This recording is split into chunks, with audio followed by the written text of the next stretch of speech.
Hello, my name is Thomas Wright and welcome to this tutorial on how to attach eyelashes to the eyelids.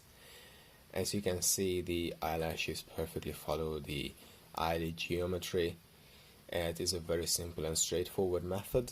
I will be using rivets and joints will be parented underneath those rivets. In Maya 2020, under the constraint option, you can easily just add a rivet by pressing the rivet button. You do that by selecting a vertex and then just going on the constraint and rivet. However, in case you use an earlier version, in this tutorial I will be using a script, and that script and an exact guide on how to use it is in the description, so just follow the link and you will be able to use the same script I'm using here. It is very simple, very straightforward. So the first step is to find the edge line along which most of the eyelashes lay, just so you know where to place your rivets. Once you have that, you can select your geometry, and the way you use the rivet for the script is you select two edges, and you just type in rivets, press enter, and there you have a locator. And this locator will follow the geometry wherever it goes. As you can see, if I move the eyelid, it will follow the geometry.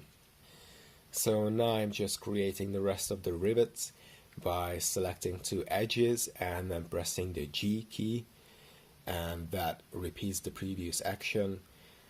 So that is how you can create the rest of the rivets as quickly as possible.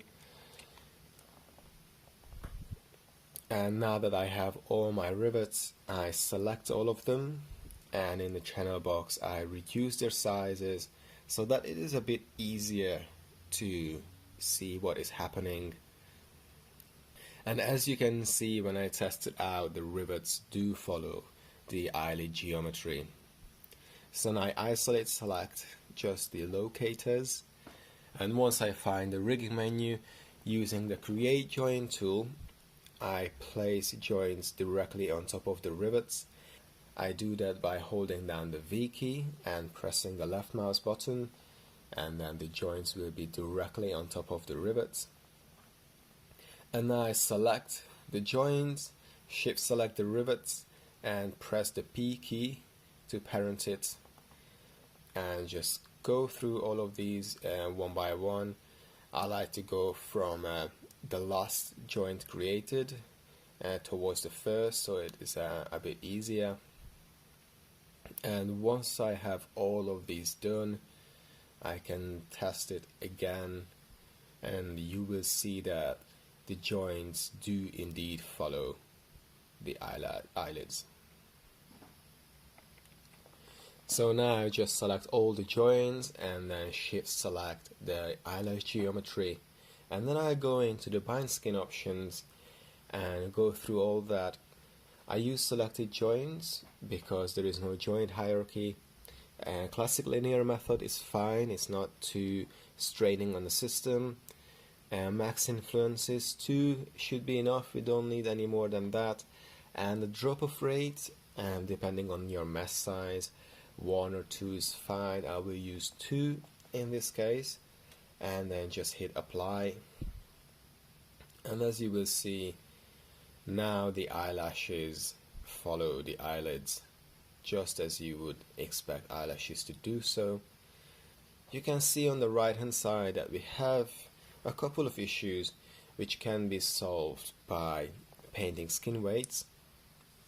So as you can see, one of the eyelashes deforms quite a bit. It's because the influences are not perfectly shared. So I just go to my paint skin weights option menu and fix the skin weight on this eyelash. I'm trying to paint the skin weights until I get a completely perfect eyelash.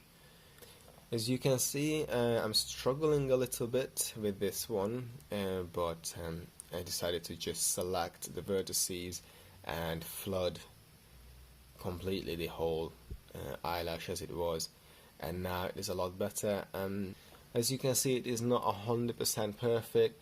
I should spend a bit more time on sorting at the skin weight, but for the sake of the tutorial I will not do that right now.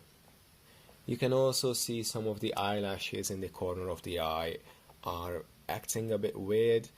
That could be resolved by disconnecting the rotation values for the rivets so that they don't turn downwards, but all of that depends on your geometry and how you created your eyelashes, how you created your eyelids, and the actual motion.